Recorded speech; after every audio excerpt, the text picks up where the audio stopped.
जय हिंद दोस्तों,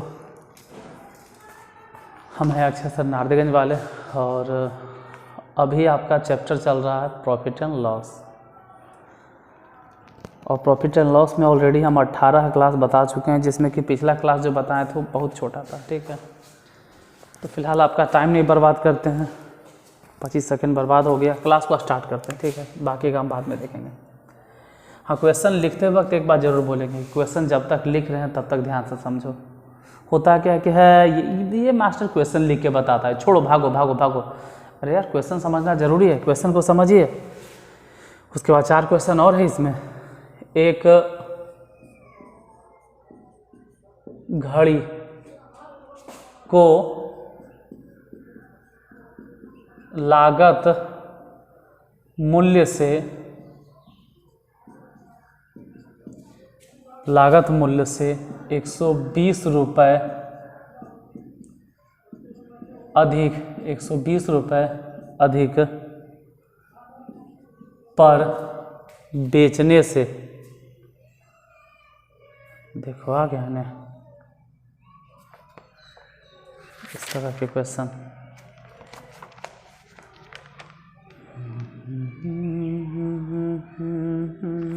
चल कोई बात नहीं। एक घड़ी को लागत मूल्य से 120 रुपये अधिक पर बेचने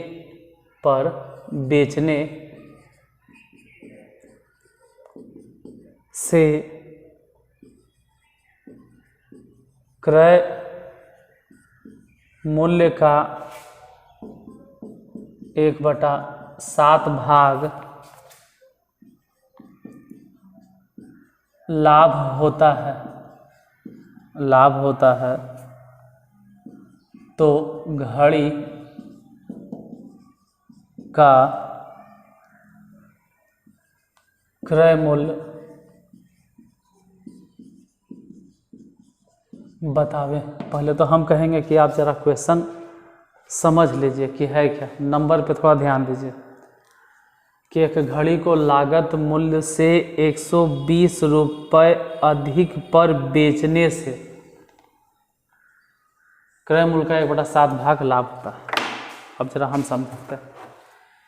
इस क्वेश्चन में कह रहा है कि घड़ी को लागत मूल्य से 120 रुपये अधिक पर बेचने में, इसका ये मतलब हो गया कि 120 रुपया उसको लाभ हुआ। वो कितना में खरीदा मैटर नहीं करता, कितना में बेचा ये भी मैटर नहीं करता। अभी के हिसाब से सिर्फ इतना कह रहा है कि जितना में खरीदा उससे 120 रुपया अधिक में बेचा, मतलब लागत मूल्य से 120 रुपया अधिक।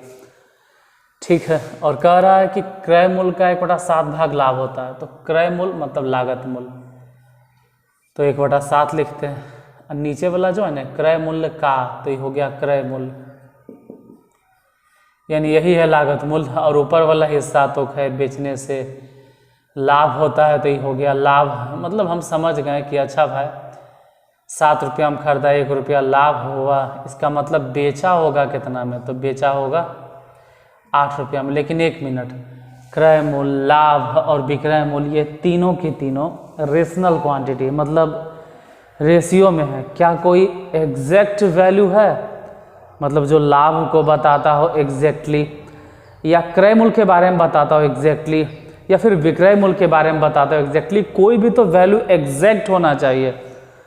क्या है कोई एग्जैक्ट वैल्यू? देखो तो, एक घड़ी को लागत मूल्य से 120 रुपया अधिक, मतलब 120 रुपया अधिक, यही तो है लाभ।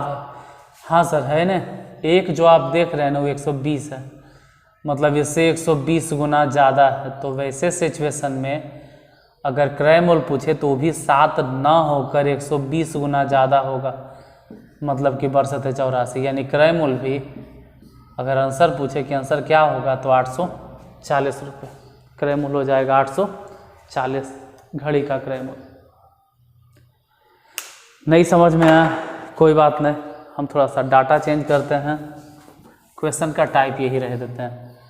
जैसे यहाँ से 1/7 ये नंबर हटा दो, 120 रुपये यहाँ से इसको मिटा दो और कोई और नंबर बैठा देते हैं। जैसे एक घड़ी को लागत मूल्य से 225 रुपये अधिक पर बेचने से क्रय मूल्य का 1/3 भाग, क्रय मूल्य का 1/3 भाग लाभ होता है। तो घड़ी का क्रय मूल्य फिर से वही चीज़ है, देखो डायरेक्ट यही धरो कि 1/3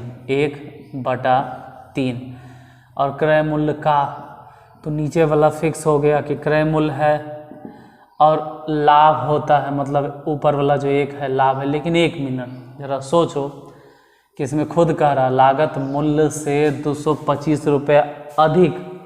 समझिए ज़रा, हम खुद कहें कि कोई चीज़ खरीदें हम 100 रुपया में और बेचें 150 रुपया में, तो देखो खरीदे 100 में और बेचें 150 में, मतलब 100 रुपया हम खरीद कर लाएँ और 150 में बेच दिए, तो लागत मूल्य तो मेरा 100 रुपया हुआ और हम बेच दिए 150 में। तो 100 रुपया हम लाए और 150 रुपया में बेच दिए, मतलब 50 रुपया ज़्यादा, लागत मूल्य से 50 रुपया अधिक में बेचे। तो इनडायरेक्टली वही बात है कि लाभ है, लागत मूल्य से 225 रुपया अधिक, मतलब इनडायरेक्टली लाभ है, यानी इससे 225 गुना ज़्यादा है एग्जैक्ट वैल्यू। तो क्रय मूल्य भी 225 गुना ज़्यादा होगा, और गुना करोगे तो 5 या 15 के 5, हाथ में 1 3 6 7, हाथ में 6, मतलब एग्जैक्ट वैल्यू जो आएगा वो होगा 675, एग्जैक्टली जो आएगा वो 675। इसी तरह से अगर विक्रय मूल्य पूछता तब, अगर पूछता तब, तो देखो विक्रय मूल्य क्या होता, अगर पूछा जाता तब खरीदे 3 रुपया में, लाभ हुआ 1 रुपया, तो 4 रुपया में बेचे, लेकिन नहीं 4 में भी गुना करना पड़ता है, कितना से 225 से। लेकिन ये वाला तब जब वो विक्रय मूल्य आपसे पूछता, अगर विक्रय मूल्य पूछ ही नहीं रहा है तो निकालने की जरूरत नहीं है, जो कहे उतना ही निकालना है। इसी तरह से 1-2 क्वेश्चन और, जिसमें हम थोड़ा सा डेटा चेंज करते हैं। यहाँ से 1/3 हटा दिए, यहाँ से 225 हटा दिए, और इसके जगह पे कोई और नंबर बैठा देते हैं।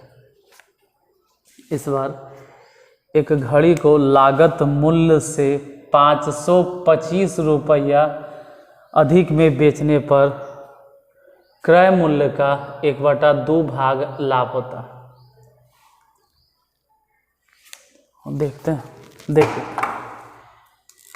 पहले यही धर लो कि 1/2 क्रय मूल्य का, बात कर रहे हैं क्रय मूल्य का, तो ये वाला सिचुएशन तो हो गया क्रय मूल्य, और ऊपर वाले अगर बात करें तो ये तो हो गया लाभ, मतलब जितना में खरीदे उसमें 1 रुपया लाभ हुआ, तो बेचे कितना में भाई, हम बेचे होंगे 3 में। हालांकि विक्रय मूल्य के तो ज़रूरतों नहीं है, ये तो जो लिख रहे हैं इसका कोई मतलब वो नहीं है। यहाँ देखिए जो 1 रुपया लाभ हुआ वो खुद कह रहा है कि 1 रुपया लाभ नहीं है, 525 गुना, मतलब इससे 525 गुना ज़्यादा है। तो डायरेक्ट एक काम करो कि क्रय मूल्य में भी 525 से गुना कर दो। जैसे ही गुना करोगे, करके देख लेना, ये आंसर आएगा 10-50 रुपीज़। एक्जैक्टली यही आंसर होगा 10-50, जो आंसर आना चाहिए क्रय मूल्य 10-50 होगा। एक और क्वेश्चन इसी टाइप से,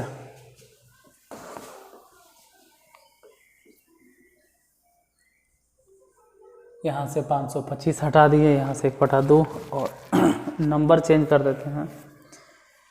इस बार कह रहा है कि एक घड़ी को लागत मूल्य से 108 रुपये अधिक पर बेचने से क्रय मूल्य का 1/8 भाग लाभ होता है। तो क्रय मूल्य ज्ञात करें।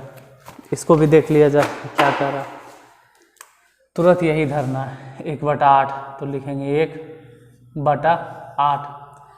अब जो ये नीचे वाला 8 है यही है क्रय मूल्य, क्योंकि उसी में कह रहा है क्रय मूल्य का, ये क्रय मूल्य हो गया, और ऊपर वाला सिचुएशन लाभ हो गया, ठीक है। लेकिन उसके हिसाब से अगर देखें तो 1 नहीं है, 108, मतलब इससे 108 गुना ज़्यादा, तो एग्जैक्टली जो क्रय मूल्य होगा वो भी 108 गुना ज़्यादा।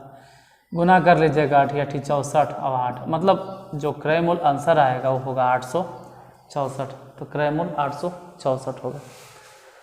आज के क्लास में जो बताना था, जो टाइप, वो टाइप कंप्लीट हुआ। इसके बाद एक क्वेश्चन और बच रहा है जो थोड़ा सा अजीब है, एकदम हट के।